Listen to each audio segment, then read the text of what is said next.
welcome to March Madness. As promised, 5-minute moment. So today we're going to talk about documentation. And so remember this, if it's not documented, it's not done. And so we have two different types. We have both written and electronic form. Most places now use electronic. However, the concept is still the same. Our written record is used for communication purposes between us and other providers of care.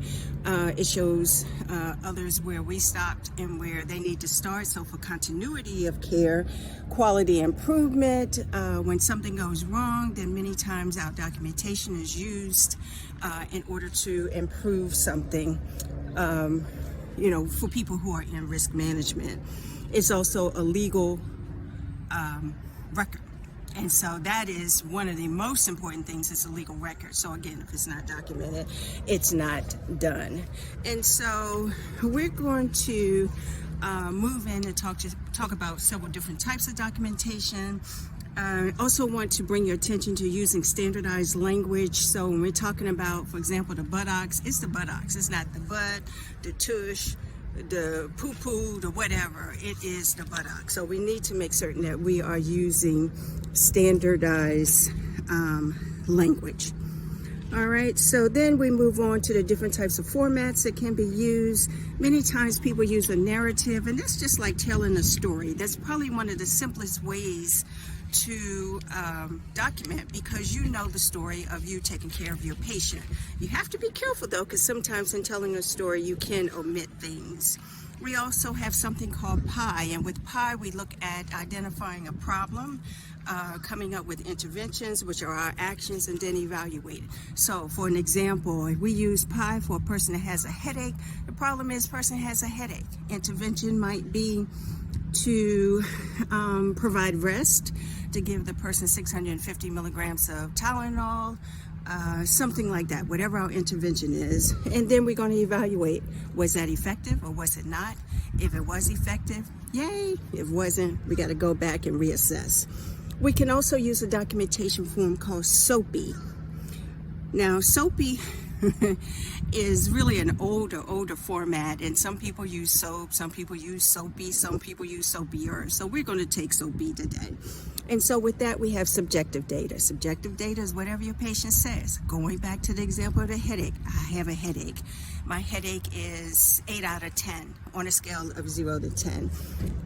I get objective data. When anyone complains of pain, I want to get a set of vital signs. If that person's blood pressure is high, we might go a different way versus that person has a headache just because of tension or sinus problems or something like that. Our assessment, we're going to assess this patient to see if there's anything else that's accompanying this headache. Do they have blurred vision, for an example? Is the headache going down the side of their neck? Do they feel like one side is weaker than the other, where we might be thinking stroke? Then we come up with a plan, and our plan, of course, is going to include whatever it is that we're going to do, which means we're going to try to resolve this discomfort for our patients. Intervention, again, would be our actions. That would depend on our assessment. If we're thinking stroke, that's going to be a whole lot of different actions other than if a person has just a regular headache. So if they have a regular headache, we can go back to that 650 milligrams of Tylenol. And then we want to evaluate the effectiveness of our intervention, which again could be, yes, yay, they got some relief, or, ooh, they didn't get any relief. Let me give the provider a call and see if there's something else that we should do. We also have a type of focus assessment. That could be where we're only looking at the concern of the patient. So we would say the time and date of whatever the problem is, when it occurred. We would look at only that problem. And so, example still could be that same headache, and do a focus assessment on a headache, where we're looking at person's complaint of pain, as well as them putting a number to the pain to tell us the intensity of the pain. Then, very, very important, that is frequently neglected, is discharge.